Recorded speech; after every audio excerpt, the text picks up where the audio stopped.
संत शिरोमणी नामदेव महाराज की, संत शिरोमणी नामदेव महाराज की, संत शिरोमणी नामदेव महाराज की। हिंदवी स्वराज्याचे सरसंस्थापक छत्रपती शिवरायांना मानाचा मुजरा करतो। भारतीय राज्यघटनेचे शिल्पकार भारतरत्न डॉक्टर बाबासाहेब आंबेडकर यांना मानवंदना अर्पित करतो। आणि आज संत शिरोमणी नामदेव महाराज परिवार आणि संत जनाबाई महाराज यांच्या 675व्या संजीवन समाधी सोहळ्याच्या आयोजनाच्या निमित्ताने मंचावर उपस्थित असलेले संत नामदेव महाराजांचे वंशज हबप श्री केशव महाराज नामदास, हबप श्री माधव महाराज नामदास, हबप श्री कृष्णराज महाराज नामदास, हबप श्री मुकुंद महाराज नामदास, हबप श्री ज्ञानेश्वर महाराज नामदास, आपल्या जिल्ह्याचे पालकमंत्री सन्माननीय जयकुमार गोरेजी, आमदार समाधान अवताडेजी, मंचावर उपस्थित असलेले श्री रणजित सिंग नाईक निंबाळकर, श्री रणजित दादा मोहिते पाटील, श्री प्रशांत परिचारक, श्री महेश ढवळे, आमदार श्री अभिजित पाटील, आचार्य श्री तुषार भोसले, श्री रुपेशजी खांडके, ॲडव्होकेट अजय तल्हार, श्री गणेश उंडाळे,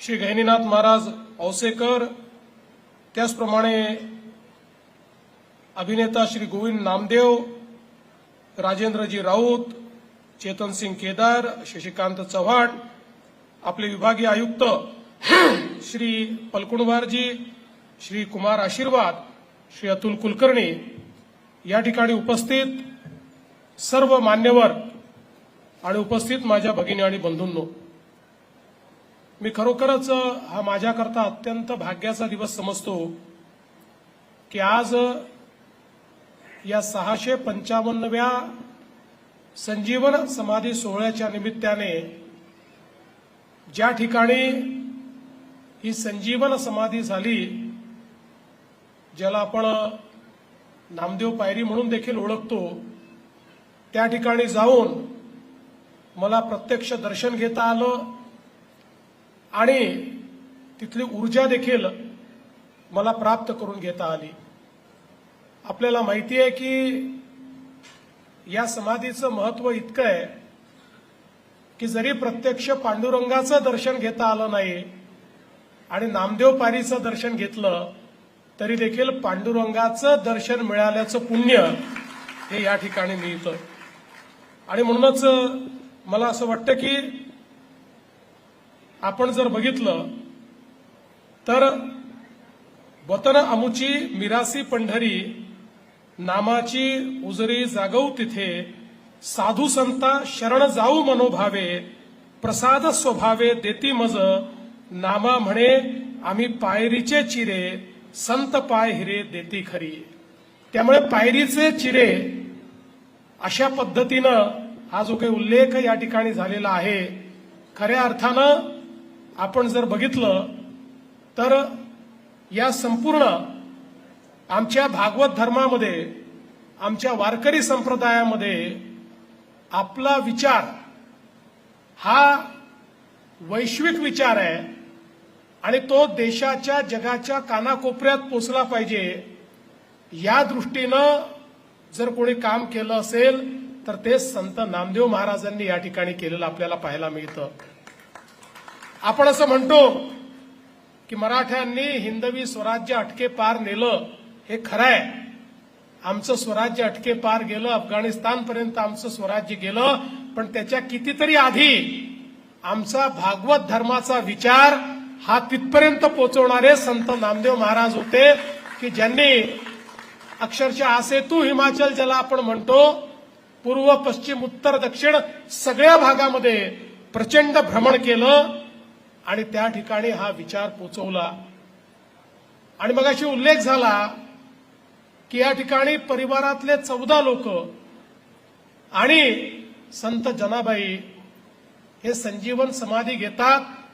ही 14 मंडळी स्वतः संतच आहेत, कारण ती अभंग लिहित आहेत. ती देखील विठू माऊलीचं त्या ठिकाणी जे कार्य आहे ती जनाजनापर्यंत पोहोचवत आहेत. आणि अशा प्रकारे त्यांचा संजीवन समाधी सोहळा खरं म्हणजे जगाच्या इतिहासामध्ये असा क्षण पाहायला मिळणार नाही की ज्या दिवशी एकाच परिवारातले एवढे सगळे लोक या ठिकाणी संजीवन समाधी घेतात. मला असं वाटतं हे कुठे होऊ शकत असेल तर भागवत धर्मामध्येच होऊ शकतं, हे विठ्ठलाच्या भक्तीमध्येच या ठिकाणी होऊ शकतं. आपण बघितलं की ही जी ज्योत त्यांनी पेटवली, पुढे ज्या प्रकारे आपल्याला माहिती आहे की आज सातत्याने इतक्या मोठ्या प्रमाणात आमचे सर्व वारकरी या ठिकाणी पंढरीला येत असतात. यावर्षी तर मी पालकमंत्री जयकुमार गोरेंचं अभिनंदन करेन की अभूतपूर्व अशा प्रकारची व्यवस्था त्यांनी या ठिकाणी केली. पण भगिनी आणि बंधूंनो, ज्या काळामध्ये भागवत धर्माला नष्ट करण्याचं षडयंत्र या देशामध्ये सुरू होतं आणि तलवारीच्या जोरावर आमचा धर्म संपवण्याचा प्रयत्न चालू होता, त्यावेळी लेखणीच्या आणि वाणीच्या जोरावर तलवारीला उत्तर देणारा जर कोणी असेल तर ते आमचं वारकरी धर्म होता, ते आमचे नामदेव महाराज या ठिकाणी होते. आणि म्हणूनच आज त्यांचं दर्शन घेताना आपल्यापैकी प्रत्येकाला या ठिकाणी आनंद होतो. हा सगळा विचार त्यांनी देशभरामध्ये पोचवला. आणि म्हणूनच संत बहिणाबाई म्हणतात, ज्ञानदेवे रचिला पाया, उभारिले देवालया, नामदेव तयाचा किंकर, तेणे केला विस्तार. किंकर म्हणजे अग्रदूत, आपल्या भागवत धर्माचे अग्रदूत म्हणून या ठिकाणी नामदेव महाराजांकडे पाहिलं जातं. 22 राज्यांमध्ये त्यांनी विचरण केलं. पंजाब, गुजरात, राजस्थान, मध्य प्रदेश, उत्तर प्रदेश, हरियाणा, हिमाचल, कर्नाटक, तमिळनाडू, तेलंगणा.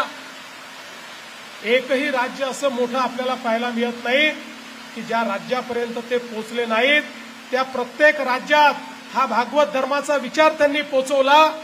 आणि पुन्हा एकदा भागवत धर्माच्या विचारांवर आलेलं जे संकट होतं, त्या संकटातून समाजामध्ये श्रद्धा निर्माण केली आणि सर्व प्रकारचा अन्याय सोसण्याकरता समाजाला पुन्हा एकदा जागृत करण्याचं काम त्यांनी केलं.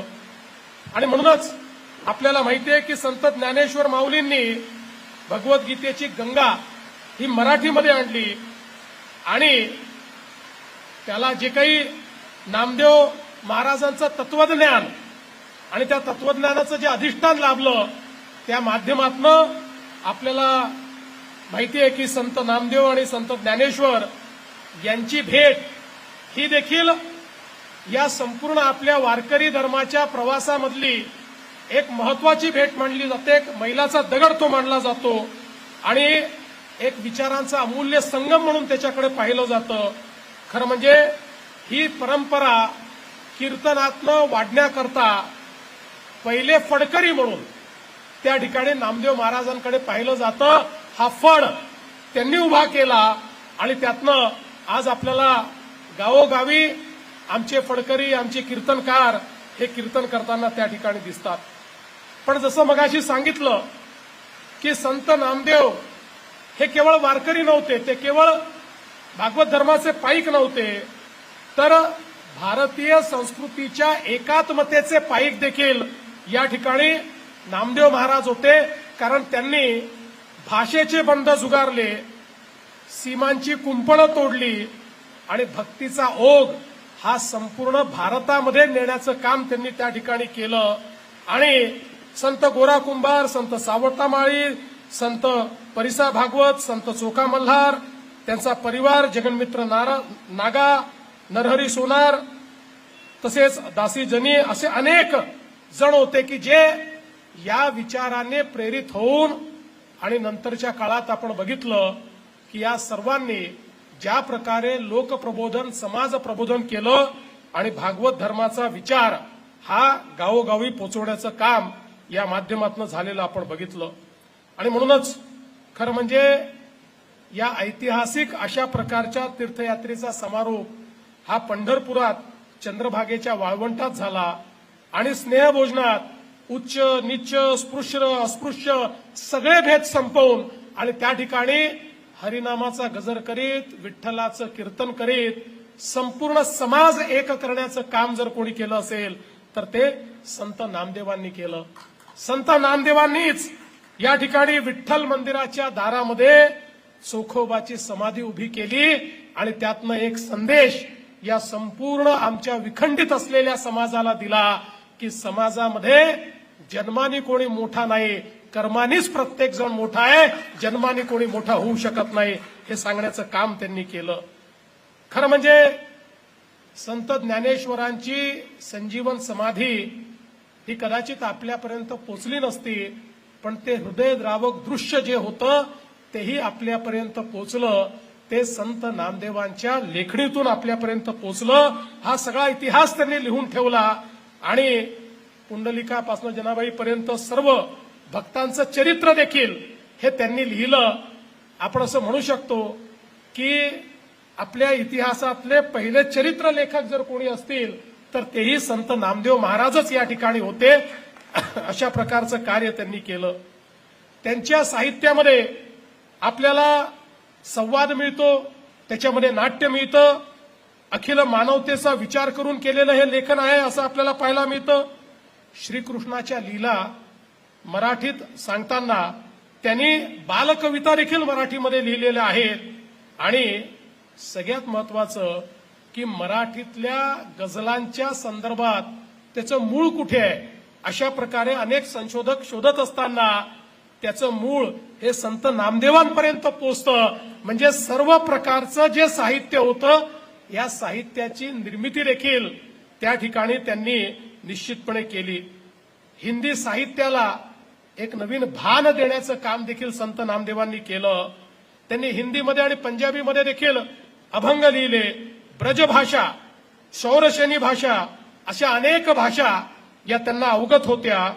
आणि भाषा हे संवादाचं माध्यम आहे, ते विवादाचं माध्यम नाही हे सांगणारे संत नामदेव महाराज या ठिकाणी होते. हे देखील आपण सगळ्यांनी लक्षात घेतलं पाहिजे. भाषा ही मैत्री आणि बंधुत्वाचा धागा आहे हे त्यांनी जाणून घेतलं होतं.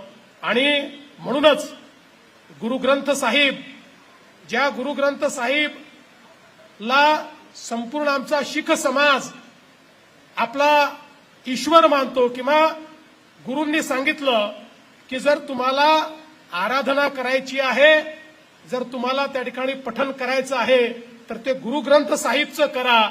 जो गुरुग्रंथ साहिब आमच्या शीख धर्मामध्ये सर्वोच्च स्थानी बसलेला आहे त्या गुरुग्रंथ साहिब मध्ये देखील 61 पदं ही संत नामदेवांच्या वाणीतनं आणि लेखणीतनं आलेली आहे. आणि नारायण आणि नामदेव एकच अशा प्रकारचं या शीख परंपरेत त्या ठिकाणी मानलं जातं. आणि म्हणूनच 2015ला जेव्हा घुमानला साहित्य संमेलन झालं पंजाबमध्ये आणि आम्ही तिथे गेलो त्यावेळी पंजाबच्या घुमानमध्ये देखील आपल्या संत नामदेव महाराजांबद्दल त्या ठिकाणच्या लोकांमध्ये जो काही आदर पाहायला मिळाला निश्चितपणे आमची छाती देखील त्या ठिकाणी मोठी झाली. आणि कशा प्रकारे हा विचार वैश्विक झालाय हे आपण सगळ्यांनी बघितलं. गुरु गोविंद सिंग, संत कबीर हे संत नामदेवांचा उल्लेख अत्यंत आदराने करतात. मीराबाई, नरसिंह मेहता यांच्या काव्यात देखील आपल्याला नामदेव महाराजांचे शब्द मिळतात, त्यांचे वाक्य आपल्याला त्या ठिकाणी पाहायला मिळतात, त्यांचे विचार आपल्याला पाहायला मिळतात. आणि म्हणूनच आपण जर बघितलं असेल तर खऱ्या अर्थानं आपला विचार वैश्विक करणारे हे नामदेव महाराज होते. आणि भारतातल्या पूर्व पश्चिम उत्तर दक्षिण सगळ्या भागाला जोडणारे आपले नामदेव महाराज या ठिकाणी होते. खरं म्हणजे त्यांच्या वडिलांची इच्छा होती की त्यांनी जो पारंपरिक आपला व्यवसाय आहे शिंपी तो व्यवसाय करावा, पण तो व्यवसाय त्यांनी स्वीकारला नाही, कारण त्यांना सामाजिक समरसतेचं वस्त्र हे विणायचं होतं आणि ते वस्त्र विणून त्यांनी संपूर्ण समाजाला एकता काय असते हे शिकवण्याचं काम केलं. आणि म्हणूनच मला असं वाटतं की ही जी समाजाची शिवण्याची त्यांची शिवणकला होती, ही अतिशय अद्भुत अशा प्रकारची शिवणकला होती, ज्यांनी या समाजाला दिशा देण्याचं काम केलं. समाजातल्या उच्चवर्णीयांना ते प्रश्न विचारतात, नाना वर्ण गवा उनका एक वर्ण दूध, तुम कहा के ब्राह्मण हम कहा के सूद, मन मेरी सुई तन मेरा धागा, खेसर जी के चरण पर नामा सिंपी लागा. अशा प्रकारे त्यांनी या संपूर्ण व्यवस्थेला त्या ठिकाणी बदलण्याचं काम केलं. आणि म्हणूनच अनेक चरित्रकार असं म्हणतात की जर संत नामदेव झाले नसते तर उत्तर प्रदेशात कबीर, राजपुतान्यात दादू आणि पंजाबात गरीबदास सुद्धा झाले नसते, कारण या सगळ्यांनी जी प्रेरणा घेतलेली आहे ती संत नामदेव महाराजांकडनं घेतलेली प्रेरणा आहे. खरं म्हणजे ही आपली संतांची भूमी आहे आणि या संतांच्या भूमीमध्ये अभंगाच्या माध्यमातनं अतिशय मोठा विचार आपल्यापर्यंत पोहोचलाय. आणि म्हणूनच मगाशी नामदास महाराजांनी जे सांगितलं की आमचा हा अभंगातला जो विचार आहे हा आमच्या पुढच्या पिढीपर्यंत पोहोचला पाहिजे आणि त्याकरता आपल्या शैक्षणिक व्यवस्थेत देखील तो या ठिकाणी आला पाहिजे. मला असं वाटतं की अतिशय चांगली सूचना ही आपण या ठिकाणी केली आहे. जरूर त्या संदर्भात सगळ्यांची चर्चा करून आमच्या पुढच्या पिढीपर्यंत अभंगातला हा जो विचार आहे हा कसा आपल्याला पोचवता येईल याचा आपण प्रयत्न केला पाहिजे. खरं म्हणजे आपल्यापैकी अनेकांना माहिती नसेल, पण आपण आरती झाल्यानंतर या ठिकाणी घालीन लोटांगण वंदिन चरण ध्यान पाहिन रूप तुझे हे जे पद म्हणतो हेही त्या ठिकाणी त्यांनीच लिहिलेलं आहे, संत नामदेवांनीच लिहिलेलं पद आहे. हे देखील आपण सगळ्यांनी लक्षात घेतलं पाहिजे.